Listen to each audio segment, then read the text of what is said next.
Bien, bienvenidos todos en el nombre del Señor. Con su permiso los voy a mutear a todos. Si usted quiere escribir una pregunta, la puede escribir en el WhatsApp. Perdón, en el WhatsApp, no, en el chat. En el chat la puede escribir y si no, en su momento vamos a dar espacio para que preguntemos. Su cámara sí la puede dejar activada si gusta. Si no está muy despeinado, la puede dejar activada. Sí, me ves. Llame. Entonces, bienvenidos en el nombre del Señor Jesucristo a este espacio que además es de integración, pero también de enseñanza para aprender un poquito de la palabra del Señor Jesucristo.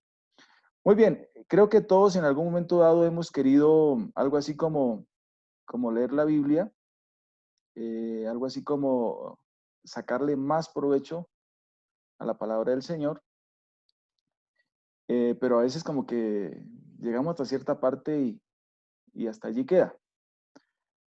Esta introducción que estamos haciendo nos va a ayudar mucho, es como si leyéramos la Biblia, porque estamos sacando casi un resumen de cada libro.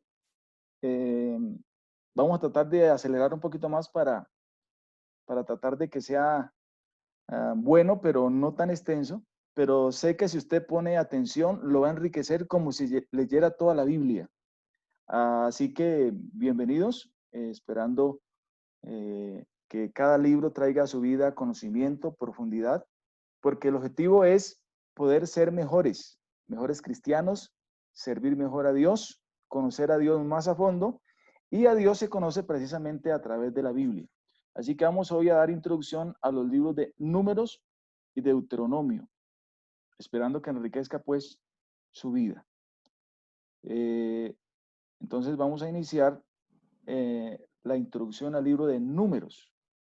Números. Entonces es el tercer libro, el cuarto libro del Pentateuco. La cronología, entonces tenemos la esclavitud de Egipto, ubicamos el éxodo de Egipto en el año más o menos 1446, recordando que las fechas no son exactas ni precisas, son aproximadas, ¿no? Así que tengan en cuenta eso cuando miren de pronto algún otro reporte. Se dan los 10 mandamientos aproximadamente en el año 1445, el primer censo se hace en el año 1444, la primera misión expía 1443, peregrinación en el desierto, el segundo censo y las profecías de Balaán en el año 1407, Josué es designado para entrar en Canaán 1406, los jueces comienzan a gobernar el año 1375, el reino unido bajo el gobierno de Saúl fue más o menos en el año 1050. Estos son datos cronológicos para tener en cuenta acerca de la historia. Datos esenciales. El propósito de Números, como su nombre bien lo dice, hay muchos números allí, pero el propósito es relatar la historia de cómo Israel se preparó para entrar en la tierra prometida, cómo pecaron y fueron castigados y cómo se prepararon para intentarlo de nuevo. Ese es el propósito del libro, que es muy importante, tener un panorama general cuando uno va a comenzar a leer. El autor, por supuesto, como ya lo dijimos, del Pentateuco fue Moisés. El destinatario, el pueblo de Israel. La fecha aproximada,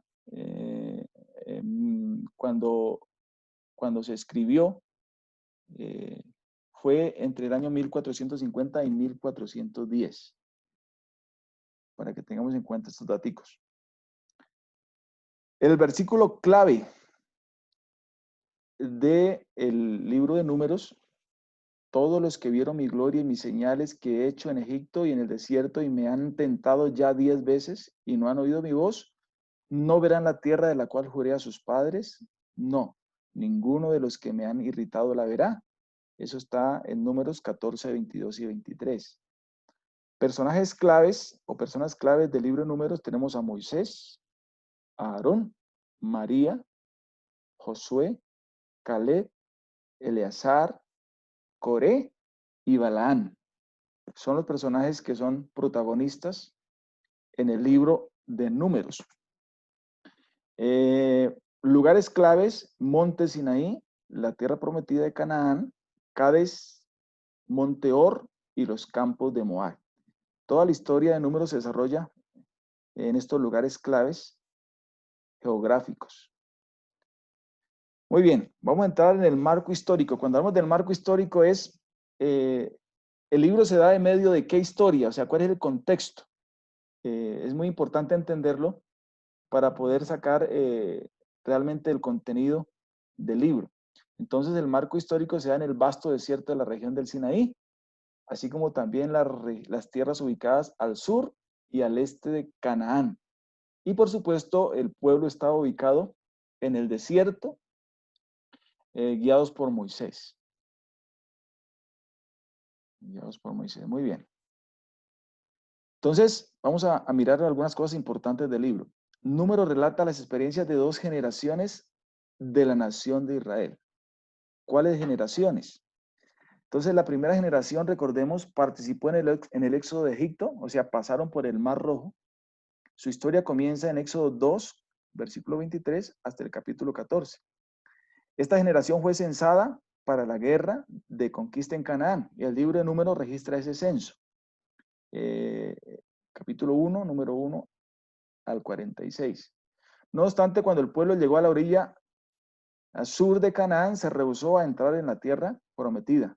Recordamos ahí cuando los 10 espías se rebelaron y se asustaron con los gigantes y con las ciudades amuralladas. Entonces, la primera generación es la generación que salió del Éxodo, que salió en el Éxodo y cruzaron el Mar Rojo. Y aquí los capítulos del 15 al 25, la primera y la segunda generación empalman. Entonces, la primera generación murió conforme la segunda llegó a la edad adulta. Entonces, recordemos que la primera generación tentó a Dios porque se negó a creerle a Dios, y esa rebelión causó disgusto a Dios, y Dios les dijo: ninguno de los que salieron de Egipto van a ver la tierra prometida y van a vagar en el desierto hasta que se muere el último. Y de los niños que dijiste que serían presa en el desierto y que no vivirían, ellos heredarán la tierra prometida. Entonces, la primera generación debió morir en el desierto. Entonces, del capítulo 15 al 25, empalman la primera con la segunda generación. La primera murió conforme a la segunda llegó a la edad adulta, y un segundo censo del pueblo comenzó la historia de esta segunda generación. Lo encontramos el censo en el capítulo 26, por eso usted encuentra ahí genealogías interminables de familias, ¿sí? De este engendró a este, de este engendró a este, y es ese censo, tanto de la primera generación como de la segunda generación. Entonces estos israelitas fueron a la guerra, capítulo 26, versículos, y heredaron la tierra prometida, según Números 26, del 52 al 56. Entonces, más o menos, para que vamos entendiendo la dinámica del libro de Números. 2 censos, por eso habla de números, 2 censos interminables que datan todas las familias, tanto las que salieron de Egipto como las que nacieron en el desierto y posterior heredaron la tierra prometida. 3 temas teológicos sobresalen en Números, porque uno entra a leer puras familias y dice: pero ¿esto de qué se trata? Entonces, el primer tema teológico es que el Señor mismo se comunicó con Israel a través de Moisés. O sea, Moisés era la autoridad divina con la cual Dios hablaba a su pueblo. Por lo tanto, las palabras de Moisés tenían autoridad divina. La respuesta de Israel a Moisés reflejaba su obediencia o desobediencia al Señor. O sea, desobedecerle a Moisés era como desobedecerle a Dios. Obedecerle a Moisés era obedecerle a Dios. Este es un tema que se resalta en el libro de Números. El segundo tema es que el Señor es el Dios de juicio. A lo largo de Números, la ira del Señor fue provocada en respuesta al pecado de Israel. Entonces, ahí muestra un Dios realmente enojado con Israel, que los castigó por su rebeldía. Entonces, es importante porque este tema lo muestra Israel. El tercer tema que también muestra Números es la fidelidad del Señor por guardar su promesa de dar a la simiente de Abraham la tierra de Canaán. Es recalcada. Ahí tenemos citas que no las vamos a leer por causa de tiempo, pero se resalta también que aunque él se ponía bravo, que aunque él los castigaba a veces duramente y moría mucha gente, su fidelidad es grande, y guardar la promesa, porque él pactó con Abraham y Dios cumple lo que promete. Entonces, muy importante que tengamos en cuenta esto. Las palabras clave de números. Cuando usted oiga estas palabras, está hablando de números. El censo, las murmuraciones que eran comunes, la pureza, se habla también, y el tabernáculo de reunión. Estas palabras son claves y se mencionan constantemente entonces en el libro de números, y con estas palabras podemos identificar el libro de los números. Muy bien. Estén pendientes porque a ver si me ayudan a leer para ser un poco más dinámico, ¿vale? Para ser un poco más dinámico, sin miedo, estén atentos porque les voy a pedir que me ayuden a leer. Vamos a mirar los megatemas del libro del Éxodo. Entonces, el censo. Vamos a ir primero al hermano Alexis, que tiene su micrófono y me ayuda a leer esta parte del censo. El censo fue algo importante que ocurrió en el libro de Números. Dale, hermano Alexis.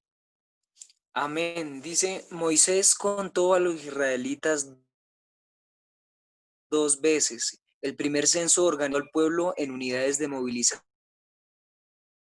para poder defenderse mejor. El segundo los preparó para conquistar la región este del río Jordán. Amén. Entonces en Números encontramos los dos censos que son muy importantes y se ven reflejados en todas las familias. Léame por favor ahí.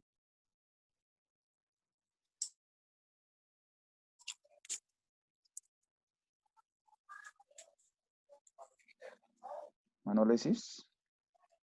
Amén. La gente tiene que estar organizada, preparada y guiada para que pueda ser efectiva en grandes movimientos. Es muy sabio calcular los riesgos antes de emprender algún proyecto. Cuando estamos conscientes de los obstáculos que hay ante nosotros, podemos evitar con mayor facilidad los obstáculos que yacen más adelante. Amén. Entonces, en estos temas, cada uno va dando una enseñanza que es importante recalcarla, ¿no? Con ser que ellos llevan un Dios todopoderoso, más sin embargo, Dios le mandó a hacer, en el caso de Moisés, estos censos y que fueron importantes. Muy bien. Vamos a pedir el favor al hermano Elkin, que por favor se prepare y nos ayude leyendo un tema importante que es en el Números, que es la rebelión. Bravos. ¿Bien? Siempre bravos. ¿Qué pasa? Dame un segundito. Hay unos hermanos que no pueden entrar. ¿Por qué será que no pueden entrar? Denme un segundito a ver. Disculpe un momentico, Manuel, quien ya le mande el otro a link. ¿Está en sala de espera? No, no tiene sala de espera. Denme un segundito, qué pena. Mándele el link otra vez. Al hermano Giovanni tampoco los entra. A ver. Vamos a buscar si hay sala de espera aquí. ¿Qué les dice? Trate de mandarle el link otra vez, por favor, a ellos. Muy bien. Manuel, ¿quién, por favor? Listo, sí señor. Entonces, espere, yo organizo acá un poquito. Ya. En Cádiz, 12 espías fueron enviados a la tierra de Canaán para ver cómo eran las fortificaciones de los enemigos. Cuando los espías regresaron, 10 de ellos dijeron que debían rendirse y regresar a Egipto. Como resultado de ese informe, el pueblo se a la tierra. Al enfrentar esa decisión, Israel se rebeló contra Dios. Entonces, algo importante que se nota en Números es esa rebeldía de Israel. Aunque Dios les dio promesas, aunque Dios estaba con ellos, aunque vieron su gloria a través de todo lo que Él hacía por ellos en el desierto, mas sin embargo ellos fueron desobedientes, ¿no? Rebelión constante. Algo parecido a lo que sucede a veces en nuestra vida cristiana, ¿no? Aunque Dios mostró su gloria, aunque Dios hace cosas maravillosas, el ser humano a veces siempre es inconstante. Sigue, hermano Elkin, por favor. La rebelión contra Dios es siempre un asunto muy serio. No es algo que se pueda tomar a la ligera, ya que por lo general es muy severo.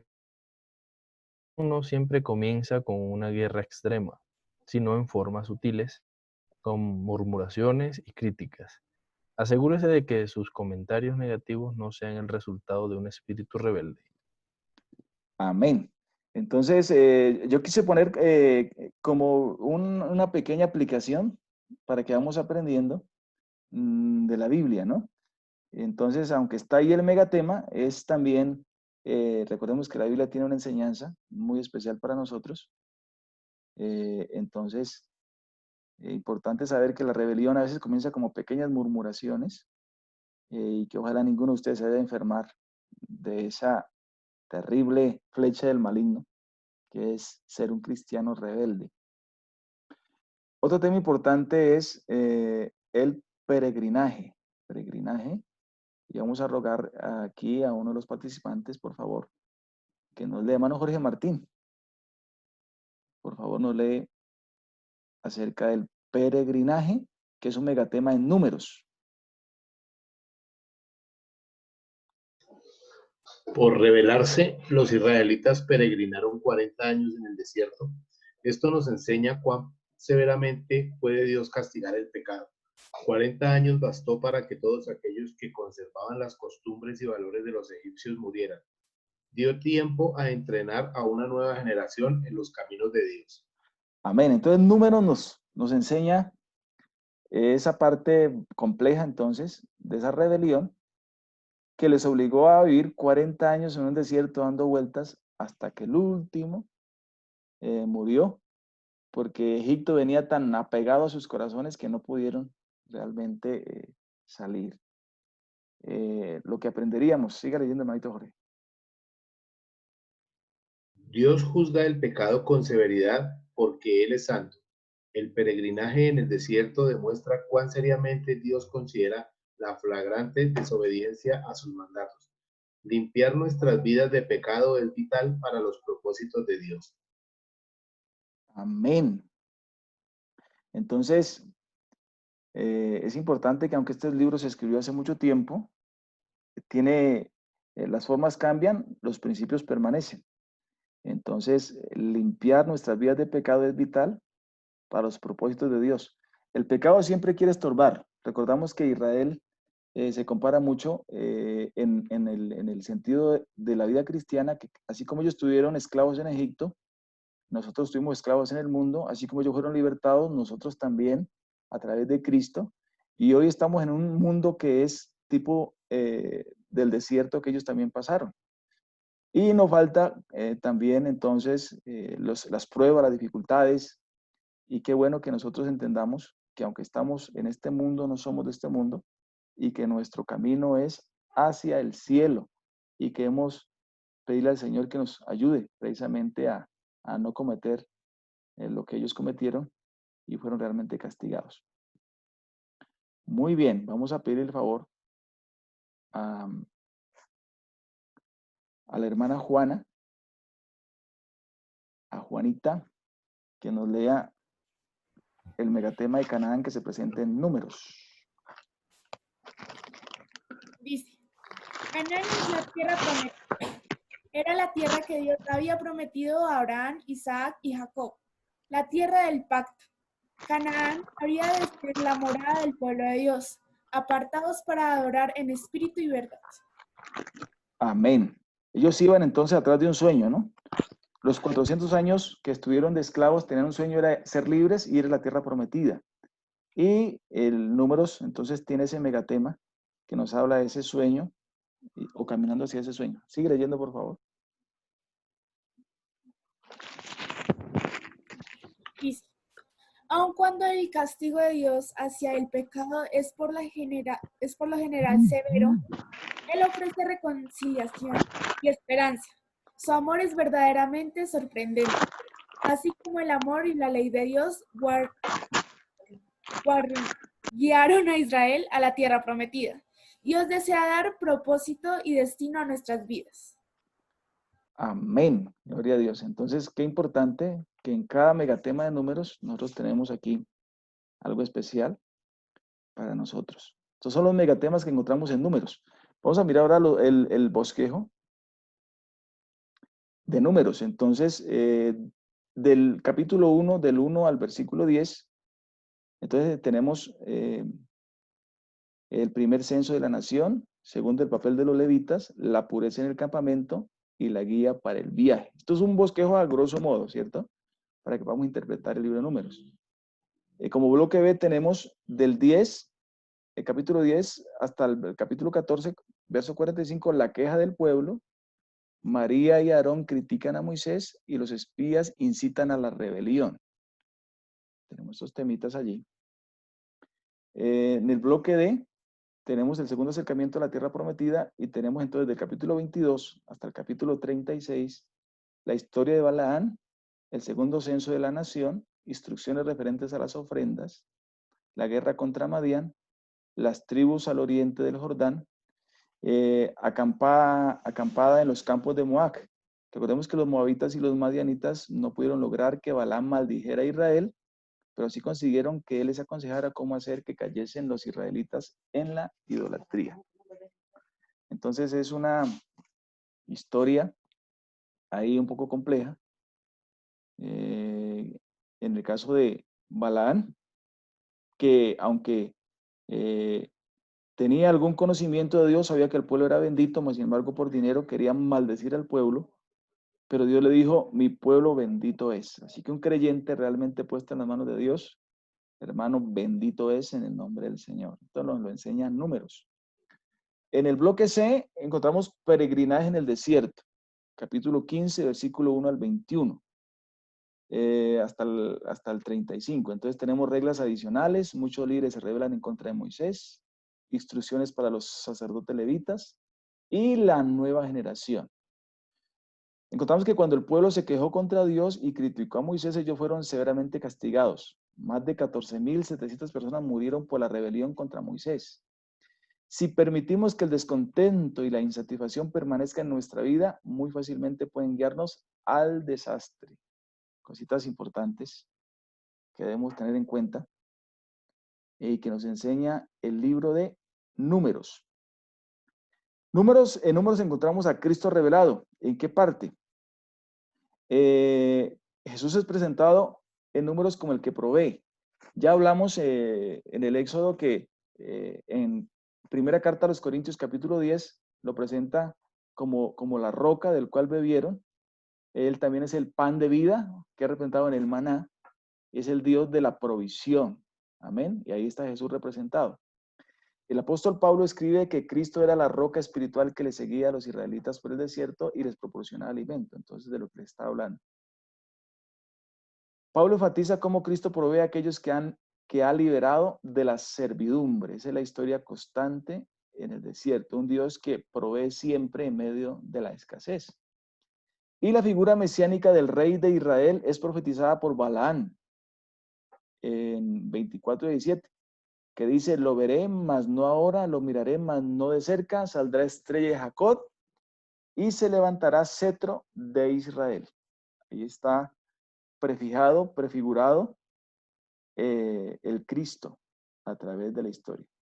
Como aplicación personal, entonces ya en síntesis, entonces de esta lección aprendemos profundas consecuencias que puede derivarse de una actitud negativa y falta de fe. Cuando Dios nos hace una promesa debemos responder con optimismo, no con pesimismo. Amén. Dios hace una promesa y Él la va a cumplir. No obstante, no quiere decir que todo va a ser fácil. Seguramente hay desafíos, pero en medio del desafío debemos permanecernos con certeza de fe. Nos enseña también que las frecuentes murmuraciones de los israelitas, aún en medio de la continua provisión de Dios, nos muestra la necesidad de mantener una actitud agradecida ante el Señor, aun cuando estemos en gran necesidad. Eso también lo aprendemos en Números. También nos muestra el lado del rostro de Dios, que éste revela solamente en ocasiones excepcionales. ¿Cuál es? Su ira.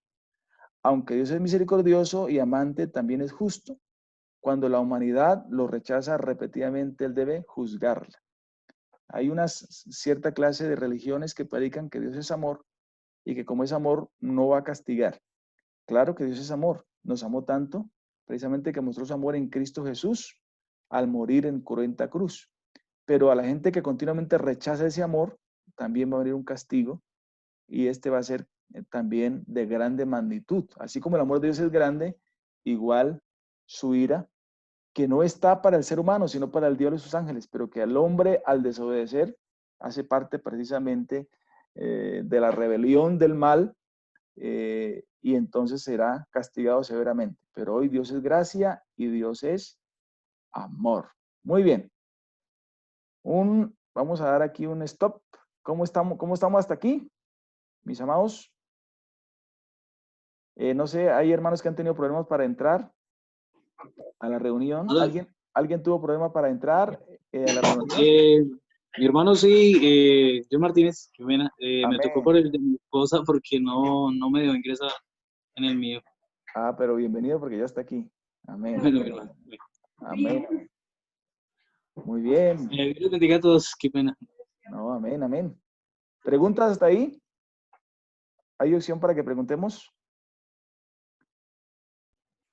La introducción a Deuteronomio. Hermano Neider, como para un tema, una aclaración, porque pues a veces cuando hablar se convierte en murmuración exactamente, porque hay gente que confunde. Pues está claro que cuando se trata, yo lo tengo claro, en el sentido de que se convierte en murmuración cuando se habla mal con el fin de hacer daño, o hay otras formas de que un comentario se torne en murmuración. Sí, claro. Esencialmente, murmuración es hablar bajito, ¿no? Lo que nosotros se nos enseña aquí no es que callemos siempre y que nunca podamos decirlo. El problema es que, un ejemplo, si yo estoy incómodo, digamos, por alguna situación, eh, lo correcto es que la encare con la persona adecuada, ¿cierto? Entonces, ejemplo, si estoy incómodo, si soy creyente y estoy incómodo con alguna situación que pasa en la congregación, yo no debo comentarlo con otros hermanos a voz baja porque eso va dañando de alguna manera y va produciendo como un mal olor ahí, ¿cierto? Entonces, lo correcto es que si veo que puede aportar, debo dirigirme a la persona adecuada y decir, hermano, mire, eh, quiero decir esto en el temor del Señor porque pues me interesa la sanidad de la iglesia. Se escucha esto, veo esto que no ayuda. Entonces, eso es una crítica constructiva que va a ayudar a que haya sanidad. Entonces, cuando no se maneja la comunicación, a veces por temor a que nos regañen o por temor, entonces se habla bajito y generalmente se habla a otras personas que no tienen conocimiento. Esa murmuración comienza a hacer daño a los creyentes y de alguna manera a causar afectación y esto no agrada a Dios. Entonces la recomendación es, si Dios pone algo en tu mente, en tu corazón y ves que no es agradable, coméntala con la persona adecuada para tratar de ayudar. Porque el comentario, si se lo comenta a otra persona que ni fu ni fa, ni tiene conocimiento, lo que hago es enfermarlo, ¿no? Entonces, o mejor me callo y oro a Dios. Y oro a Dios para que Dios haga lo que Él sabía hacer. Entonces, la murmuración comienza a ser pecado cuando comienza a dañar a otros. Entonces, no todas las personas pueden, digamos, soportar el hecho que se comente ciertas cosas, en el caso de una congregación. Entonces, la gente dice, no, pues si esto aquí es así, mejor no sigo, no vuelvo. Eso pasó en Números. La gente murmuraba a voz baja, pero esa murmuración realmente causó daño y desanimó al pueblo. Muy bien, hermano Elkin. Ok, hermano, gracias. Amén. ¿Alguien más? Con mucho gusto, estamos para eso. Dimos introducción al libro de Números. ¿Cómo les pareció Números?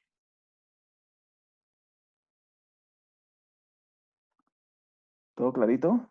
¿O están mudos? Gloria a Dios. Amén, amén. ¿Aporte u opinión respecto a Números? Todo clarito. Aleluya. ¿O están ustedes como muy juiciosos hoy y no quieren hablar? Muy bien, mis amados. Entonces vamos a seguir. Si no hay preguntas, vamos a seguir. ¿Les parece bien? Con Deuteronomio. Deuteronomio. Propósito del libro de Deuteronomio. recordar al pueblo lo que Dios había hecho y estimularlo a dedicar nuevamente sus vidas a Él, porque a veces se nos olvida. El autor fue Moisés, a excepción del sumario final que probablemente fue escrito por Josué después de la muerte de Moisés. El destinatario, lógicamente que es Israel, porque este es el último libro del Pentateuco, de los 5 primeros libros de la Biblia. Aproximadamente se escribió en el año 1406. El tema principal, la obediencia trae bendición, la desobediencia trae maldición. Palabras claves: obediencia, bendición, pacto y maldición. 4 palabras claves que definen el libro de Deuteronomio. Son palabras claves. El marco histórico, entonces, el lado este del río Jordán con Canaán a la vista. Ya habían cruzado el desierto, ya la generación que salió de Egipto había muerto y estaban a punto de entrar a la tierra prometida. Entonces, Moisés tiene que volver a recordar toda la ley, todo lo que Dios ha hecho, para que ellos entiendan el secreto de la bendición. Entonces ya han cruzado el desierto, ya han pasado por todas aquellas calamidades y están a punto de entrar a la tierra prometida. Versículo clave. Conoce pues que Jehová tu Dios es Dios, Dios fiel, que guarda el pacto y la misericordia a los que le aman y guardan sus mandamientos hasta 1000 generaciones. Personas claves, protagonistas, Moisés y Josué. Lugar clave, el valle de Arabá de Moab, al este del río Jordán. Eso es supremamente clave porque casi ahí se da esta historia. Contenido teológico. Israel fue llamado a obedecer, temer, amar y servir a su Dios al caminar en sus caminos y guardar sus mandamientos. Esto tiene una carga teológica muy grande, porque las formas cambian, los principios continúan hasta hoy. Y la misma demanda que se le da a Israel en Deuteronomio es aplicable a la vida cristiana. Recuerde, obedecer, temer, amar y servir a Dios en sus caminos y guardar sus mandamientos. Al obedecer a Dios, el pueblo de Israel recibirá sus bendiciones. La obediencia y la búsqueda de santidad personal siempre están basadas en el carácter de Dios, debido a quién es Él. Su pueblo debe ser santo. Entonces, en capítulo 28 está un listado de todas las bendiciones, del 1 al 14, pero de igual manera, enseguida, del 15 hasta el 64, están las maldiciones resumidas. Las bendiciones están condicionadas a la obediencia y las maldiciones a la desobediencia. Esto es muy importante que lo tengamos en cuenta. Algo importante, hermanos, es que recordemos que el pueblo, lógicamente, que no pudo cumplir la obediencia de Dios y su palabra, y entonces todas las maldiciones que están registradas a partir del versículo 15 del capítulo 28, pues vienen a ser parte del pueblo de Israel. Y esas maldiciones pues alcanzaron a Israel por todas las generaciones, incluyéndonos a nosotros, que aunque no somos pueblo de Israel, pero de alguna manera el pecado es desobediencia a Dios. Por eso la Biblia dice que Cristo se hizo maldito, porque ninguna muerte hacía maldito al hombre, solamente una, que era morir colgado en un madero, porque sí estaba estipulado en la Biblia. Entonces, según Gálatas capítulo 3, Cristo se hizo maldito al morir en una cruz para llevar esta maldición de Deuteronomio 28:15 en adelante, para que usted y yo hoy seamos bendecidos a través de la única obediencia perfecta que es Cristo. O sea, Cristo llevó tu maldición en la cruz y me bendijo a mí porque Él fue el único ser humano perfecto que pudo cumplir la ley. Y al creer en Cristo, yo soy obediente a su palabra. Por eso no soy bendecido por guardar la ley porque no me alcanza, pero soy bendecido por creer en el Cristo que pudo cumplir la ley. Por eso esa bendición o la obediencia de Cristo me la imputan a mí y ahora yo soy bendecido al estar en Cristo. Gloria al Señor. y soy librado de la maldición de la ley, hecha por nosotros maldición. Por eso no hay maldición para el que está en Cristo, sino bendición. Pero no porque yo sea muy bueno, sino porque creo en aquel que obedeció por mí, pero también pagó mi maldición en su propia carne al morir en una cruz. Esto tiene un significado profundo, maravilloso, y lo encontramos en Deuteronomio. Importante. El bosquejo de Deuteronomio, entonces lo encontramos de la siguiente manera. Del capítulo 1 al capítulo 4, perdón, del 1, 4 a 43, entonces lo que Dios ha hecho por nosotros es el primer discurso de Moisés. Moisés repasa los hechos poderosos de Dios a favor de la nación de Israel. Recordar la participación especial de Dios en nuestras vidas nos da esperanza y nos alienta el futuro. A veces hay que recordar lo que Dios ha hecho. En momentos de crisis, qué bueno sentarse y como hacer una agendita por todo donde Dios nos ha traído. Eso hizo Moisés con el pueblo de Israel. Perdón. Estamos en el bosquejo. En el bloque B tenemos principios para una vida santa, que es el segundo discurso de Moisés. Entonces tenemos los 10 mandamientos. Ama al Señor tu Dios, las leyes para una adoración verdadera, las leyes para gobernar la nación, las leyes para las relaciones humanas, consecuencias de la obediencia y de la desobediencia. Obedecer las leyes de Dios trajo bendiciones a los israelitas y desobedecerlas trajo desgracias. Esto era parte del convenio escrito que Dios hizo con su pueblo. Entonces lo encontramos del capítulo 4 hasta el capítulo 28 en el bosquejo que estamos viendo del libro de Deuteronomio. Un llamado a comprometerse con Dios. Es el tercer discurso de Moisés que lo encontramos en el capítulo 29 hasta el capítulo 30, versículo 20. Moisés llama al pueblo a comprometerse. Interesante, ¿no? Recordemos que estaban ya para entrar a la tierra prometida y Dios le hace un llamado extraordinario a comprometerse. Dios todavía nos llama a comprometernos a amarlo con todo nuestro corazón, alma, mente y fuerzas.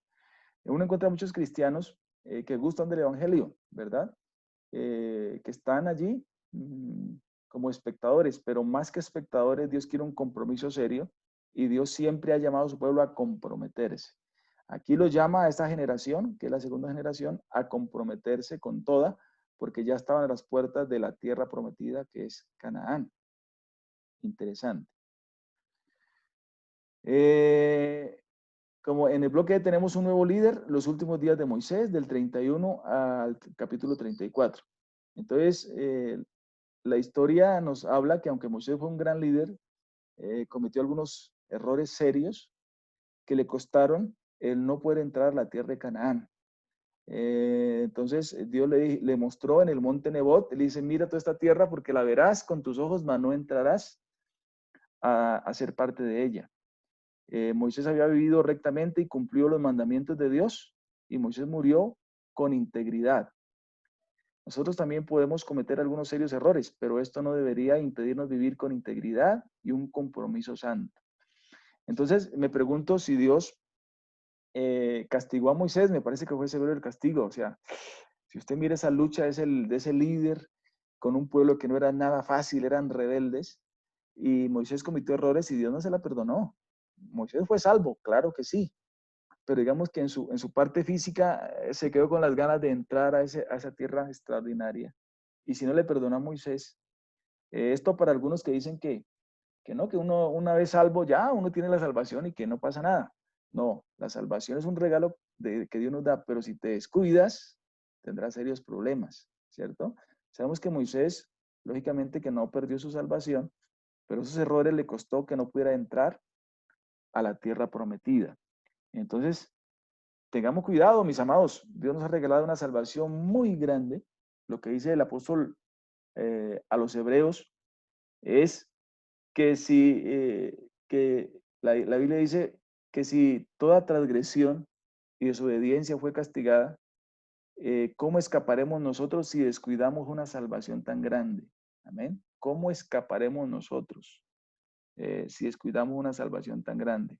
Entonces, qué importante que revisemos, porque nos entrega algo muy grande, pero esa fe y todo lo que nos ha dado requiere una respuesta de nosotros como cristianos, que debe ser la obediencia, precisamente, y el caminar con Dios, porque a veces nos parecemos mucho al pueblo de Israel. Somos emocionales, hoy sí, mañana no, un ratico contentos, otro ratico ya no, un ratico de vacaciones en el mundo y otra vez a la iglesia. Y la invitación es, no, si usted cree en Dios, hermano, tenga carácter, sea radical, porque nadie te da lo que Cristo te da. Realmente es algo extraordinario saber que Dios nos ha dado mucho por gracia y que en esa gracia pues somos bendecidos. Vamos a mirar los megatemas entonces que contiene el libro de precisamente Deuteronomio. Vamos a pedir el favor a algunos hermanos que nos ayuden a leer para que no canse mi pobre lengüecita. Amén. Damos cordial bienvenida a la hermana Marcela Vizcaíno. Nos encanta que esté con nosotros. Hermana Marcela y de la Costa. Bienvenida. Deleítenos con su melodiosa voz aquí. Por favor, léanos el megatema de historia que contiene el libro de Deuteronomio. A ver, Dios le bendiga, primero que todo. Amén. Qué bueno estar aquí reunidos por este medio con ustedes. Estos estudios son bastante edificantes y Amén. gracias por hacerme parte. Mi hermano fue el que me coló en la reunión. No, usted es de la arboleda. Nosotros contamos. El que llegue a la arboleda Así dice es, para quedarse. Amén. así Amén, es. amén. Amén, sí, Señor. Bueno.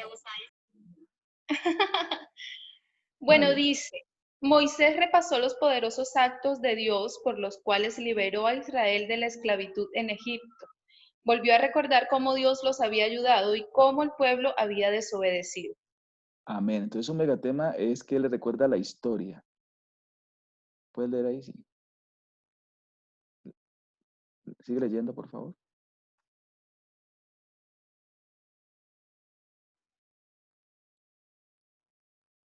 Sí, dale.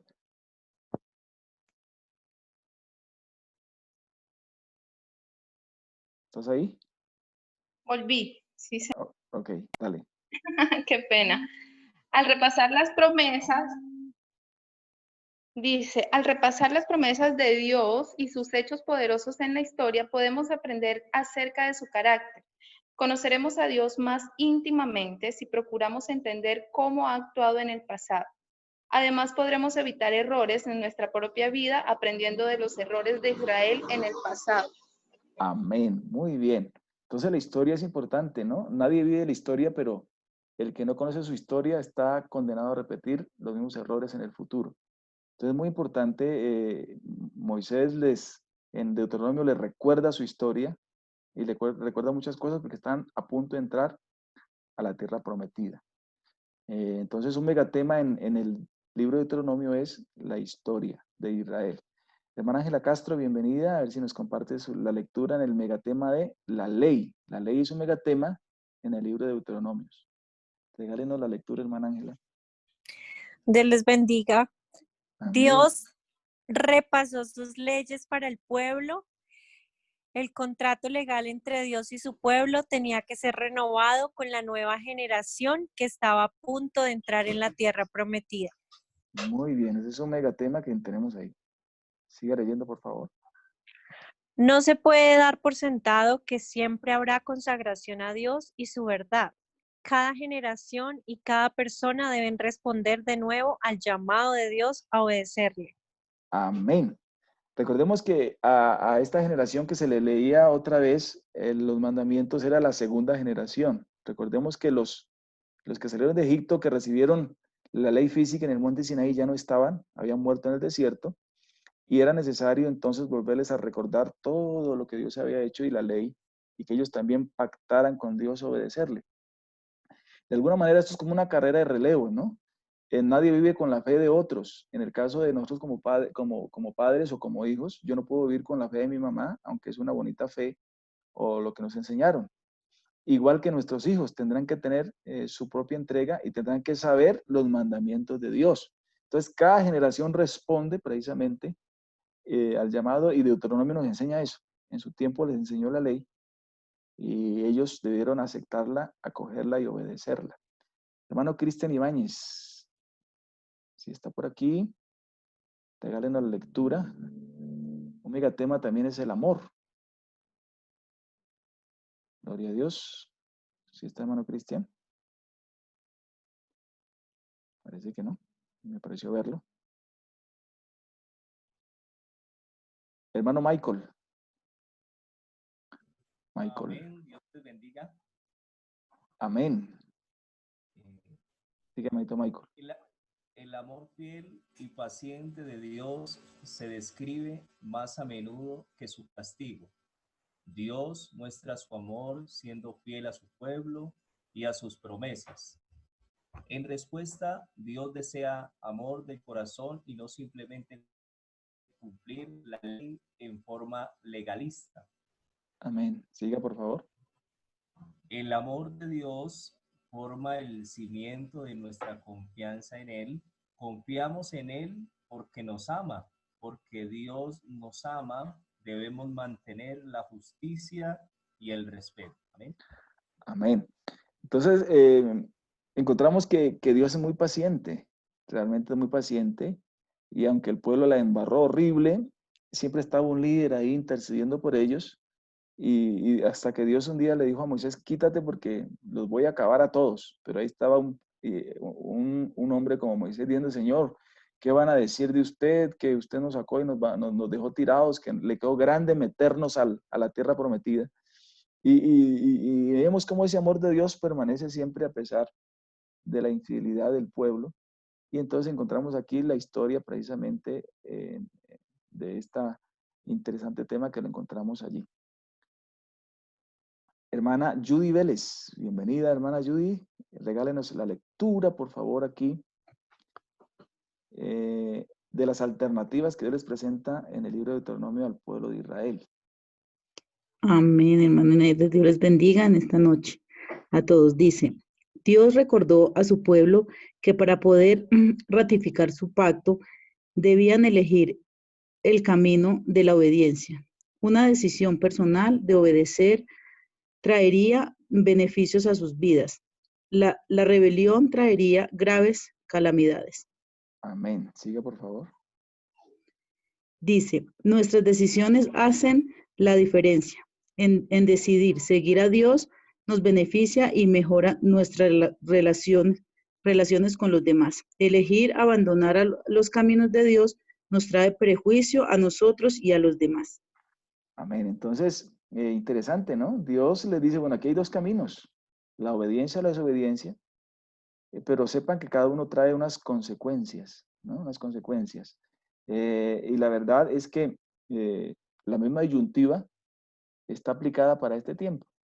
Dios pone dos caminos a seguir, aunque Él es soberano, no obliga a nadie a seguirlo. Aunque Él es soberano, Él respeta su decisión de fe.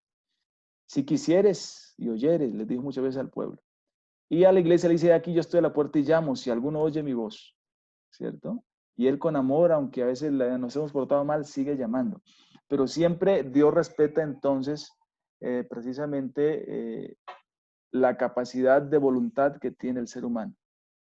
Hoy sigue siendo verdad, pero debemos saber que nuestras decisiones marcarán el destino final de nuestras vidas. Lo que Dios hace es alumbrarnos. ¿Cómo nos alumbra? A través de su palabra. Por ejemplo, aquí estamos siendo alumbrados respecto a nuestro caminar.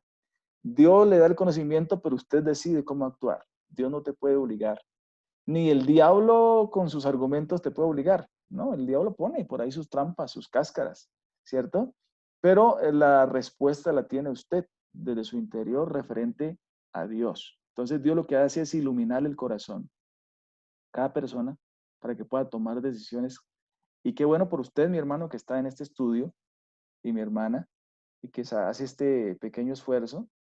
Y creo que el estudio de la Biblia nos debe llevar a entender, básicamente, que Dios siempre ha dado la acción al hombre de elegir su propio camino, y cada uno somos responsables de nuestros actos, pero sepa que cada decisión que usted toma va o construyendo o destruyendo, o añadiendo a su vida carácter, madurez, vigor, o le va quitando. Esos somos nosotros. Y el resultado final, pues, precisamente se verá reflejado en cuanto a nuestras decisiones, tanto que la vida o la condenación están en nuestras decisiones. El evangelio está predicado a todo mundo, pero está ahí puesto, pero Mi respuesta referente al Evangelio determina o mi salvación o mi condenación. Lo que la Biblia dice es, ir por todo el mundo y predicar a la criatura. El que creyere y fuera bautizado, una decisión, será salvo. Más el que no creyere, será condenado. Entonces, quien se condene es la misma persona con referente al mensaje que Dios tiene para cada uno de nosotros. Interesante. Esto nos lo enseña Deuteronomio. Muy bien. Seguimos. Entonces, otro megatema interesante es la enseñanza. Hermano Eduardo, bienvenido. Active su micrófono, a ver si nos puede compartir esta lectura de la enseñanza, que es un megatema en Deuteronomio. Amén, Dios les bendiga. Amén. Dice, Dios ordenó a los israelitas que enseñaran a sus hijos sus caminos. Debían utilizar el ritual, la instrucción y la memorización para asegurarse que sus hijos entendieran los principios de Dios y los transmitieran a la siguiente generación. Amén. Siga, por favor. La calidad de la enseñanza a nuestros hijos debe ser una prioridad. Es importante transmitir a generaciones futuras la verdad de Dios que hay en nuestras tradiciones. Pero Dios desea que su verdad esté en nuestros corazones y no solo en nuestras tradiciones. Amén. Entonces, qué importante Deuteronomio nos enseña esto, ¿no? Ahí tenemos entonces Deuteronomio capítulo 5, 6, todo el ritual, cómo deberían hacer para enseñar a sus hijos. Y han hecho también la tarea que hoy es comprobable que una de las generaciones, o sea, de los pueblos, digamos, que han podido conservar sus tradiciones y sus costumbres a través de milenios, escucha esto, de años, ha sido los judíos. Ahí están los judíos con su mismo idioma, esperando en el Mesías, aunque no todos, con su misma bandera, afirmados en las promesas de David, hablando de Abraham. Y esto porque seguramente cada padre ha hecho la tarea correspondiente en su generación. Y ellos están esperando al Mesías y Dios a su tiempo se volverá a ellos para cumplir de todo lo pactado con David, con Abraham y con los profetas, ¿cierto? Y creo que nosotros como familias cristianas, en eso nos toca, creo que esforzar un poquito más, porque una de las preocupaciones es que a veces no estamos transmitiendo el legado a la siguiente generación.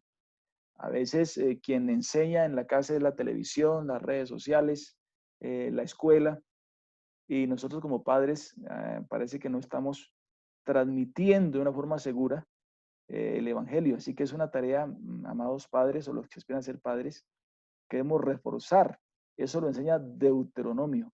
Y aunque Israel tenía un ritual de costumbres, más que ritual, como dice aquí, Dios quiere que la verdad esté en nuestros corazones. Nosotros tenemos rituales, claro. El estar reunidos, tenemos un ritual, cómo se canta, cómo se lee. Decimos, por ejemplo, vamos a leer de la forma acostumbrada. O sea, ya tenemos rituales igual a costumbre. Pero la fuerza del Evangelio no está en el ritual, ¿sí? La fuerza del Evangelio está en la experiencia con Dios, en entender el propósito de Dios. Y cuando uno lee la Biblia, encuentra cómo, o sea, la Biblia da forma a nuestra creencia, a nuestra forma realmente experimental de la salvación. Entonces, qué bueno porque esto nos enseña realmente la verdad que está detrás de la Biblia y lo que cada uno debemos tomar para sí mismos para poder realmente ser creyentes poderosos en el Señor. Muy bien. Cristo revelado en Deuteronomio, ¿dónde lo encontramos? Entonces, Moisés fue el primero en profetizar la venida del Mesías. Él dijo que un profeta como él mismo sería levantado en Deuteronomio 18:15. Notablemente, Moisés es la única figura con que Cristo se compara a sí mismo. Porque si creyeses a Moisés, me creerías a mí, porque de mí escribió él. Qué bonito, dijo Jesús. Pero si no creéis a sus escritos, ¿cómo creéis a mis palabras? Dice Juan 5:46 al 47. Cuando se le pidió que nombrara el mandamiento más importante, Jesús respondió citando Deuteronomio 6:5. Cuando un principal le preguntó cuál es el principal mandamiento de la Biblia, entonces Jesús citó a Deuteronomio. Oye Israel, el Señor nuestro Dios, el Señor uno es, que es el Shema, Y dijo, y amarás al Señor tu Dios con toda tu alma, con toda tu mente, con todo tu corazón, con toda tu mente y con todas tus fuerzas. Este es el principal mandamiento. Entonces, Cristo citó muchas veces Deuteronomio, creo que es uno de los libros que más cita. Cuando Satanás lo confrontó con sus tentaciones, citó exclusivamente el libro de Deuteronomio, 8.3, 6.16, 6.13, 10.20, puras citas de Deuteronomio. Quiere decir que Jesús leyó Deuteronomio muchas veces. Ahí está Cristo reflejado. La pregunta es, ¿usted había leído Deuteronomio? ¿Lo podía interpretar con estas realidades? Qué bonito, porque lo que yo estoy dando es simplemente pincelazos para que usted de aquí en adelante se proponga y dice, ve, voy a leerle más a profundidad y con este panorama general podamos comprender de una manera más profunda lo que nos enseña la palabra de Dios. Interesante.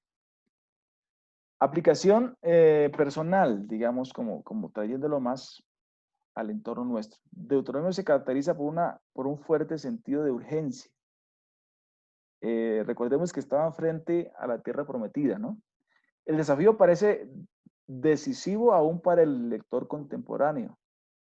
Decía así, os he puesto delante la vida y la muerte, la bendición y la maldición. Escoge pues la vida para que viváis tú y tu descendencia. Y la decisión es nuestra, es como un apelativo personal. Entonces, como les decía, Dios nos pone siempre delante de nosotros la decisión. Él lo que hace es alumbrarnos el entendimiento para comprender lo que es bueno y agradable a Dios. Pero la decisión es de cada uno de nosotros. Referente no solamente digamos, a la consagración, a la vida espiritual, sino referente a la vida en general.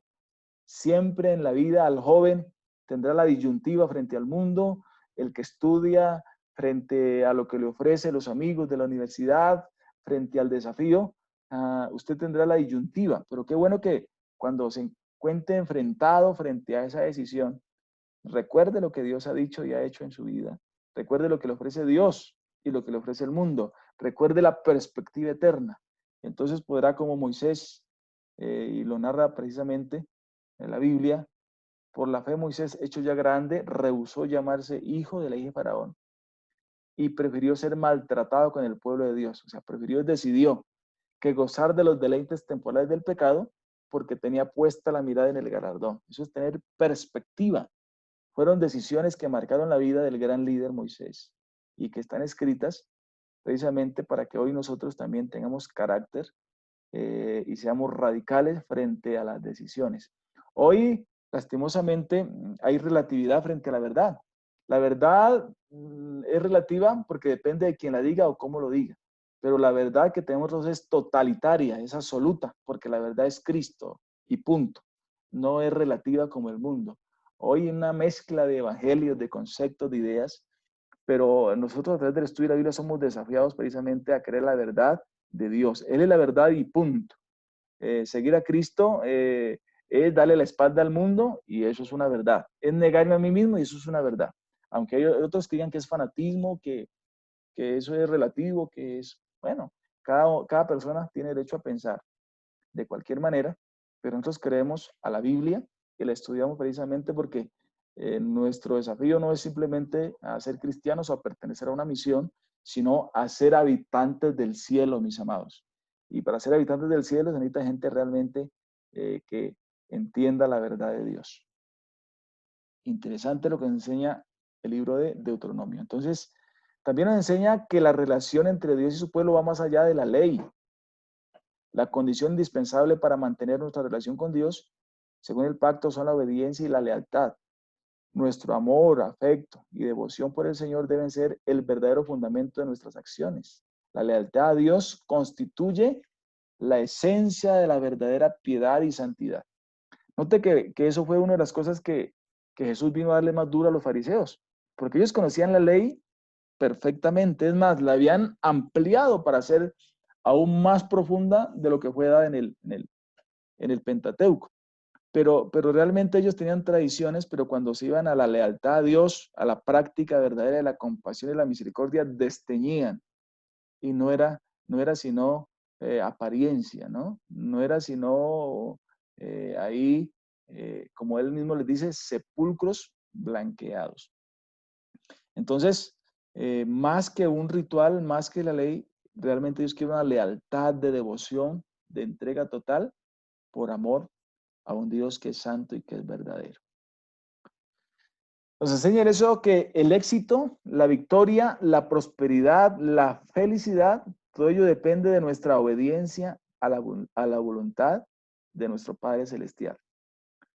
Realmente, como dice la Biblia, toda dádiva y todo don perfecto desciende de las luces, del Padre de luces, en el cual no hay mudanza ni sombra de variación. O sea, todo lo que es bueno, agradable y perfecto solo puede venir de arriba. Y si uno realmente obedece a Dios, hermano, tiene que irle realmente conforme a la palabra. No quiere decir que siempre todo le sale bien. Seguramente habrán pruebas, habrán desiertos, habrán dificultades, pero como dice la Biblia, mejor es el fin del negocio que el comienzo. Y eso téngalo por seguro. Así nos toque llorar, pero permanezca, obedézcale al Señor, haga lo que es correcto, porque al fin y al cabo, para cada persona va a haber precisamente la recompensa. Esto nos lo enseña el libro de Deuteronomio. Y finalmente el libro nos llama a obedecer a Dios sobre la base de dos motivaciones, el amor y el temor. Dice, ¿qué pide Jehová tu Dios de ti? Sino que temas a Jehová tu Dios, que andes en todos sus caminos y que lo ames y sirvas a Jehová tu Dios con todo tu corazón, con toda tu alma, y que guardes los mandamientos de Jehová y sus estatutos. Entonces, eso es precisamente lo que nos enseña el libro de Deuteronomios. Aleluya, amén. Aleluya, amén, amén, amén, amén. Muy bien, mis amados, pueden